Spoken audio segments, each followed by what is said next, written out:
Topping your news first tonight, a new allegation of sexual abuse at the hands of Guam's Catholic Church surfaced today at a public hearing. Leo Tudela testified today that he was sexually abused 3 times back in the 1950s. There's a warning we'd like to put out there that some of the material in this story is a bit graphic. PNC's Tim Blas-McHenry has more. While I was staying at the Captain Father's Monastery in Agassiz Heights, one night in the early morning hours, I was awakened by someone touching my private area, my penis, and massaging and masturbating me. Leo Tudela testified today in front of lawmakers about 3 separate experiences in which he says members of Guam's church sexually abused him back in the 1950s. Tudela, who grew up a strict Catholic in Saipan, came to Guam under the tutelage of Father Arnold Bendowski. Father Arnold, as he's affectionately called by Tudela, brought him here to be an altar boy at St. Teresita Church. It was at this church that Tudela was asked to join the Boy Scouts. Tudela then tells a story of the second time he was sexually abused. Tudela alleges that at a Boy Scout meeting, a high member of the church named only Ignacio told the young scouts to stand in a straight line. One night, we were told to stand in a straight line, and the scoutmaster drew a line for us to stand, and then he drew another line about 3 or so feet in front of us.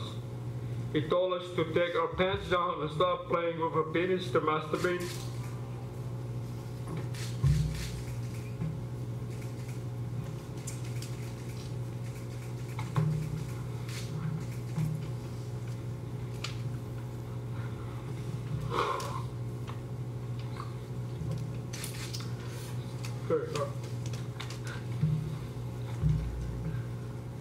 And if our semen did not reach the line in front of us, we would be given all the work that has to be done at the camp. If we reach the line, then we would not have to do anything. Tudela also alleges that he was sexually abused by Father Louis Brizard, a priest at the Sinahanya Rectory. Tudela was testifying today for Bill 326, which, if passed, would lift the statute of limitations on sexual abuse in civil matters. He says he has lived with these, quote, evil incidents, end quote, for 60 years. And he says he wants what any victim of sexual abuse wants: justice. All I want is justice, due process of the law, and people who did this and condone this action to accept responsibility for the evil acts and to have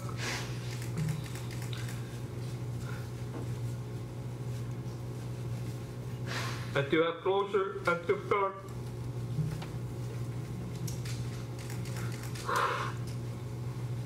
my healing process after over half century of pain and suffering.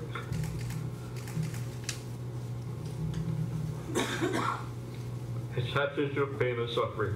Dr. Zoltan Sakili was the only man to testify in opposition of the bill. A resident of Jonia, he personally calls out Tim Rohr and Concerned Catholics of Guam President Dave Sublime.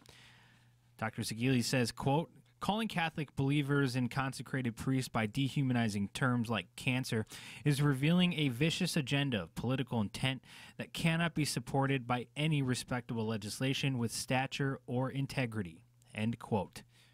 For PNC News, I'm Tim Blas-McHenry.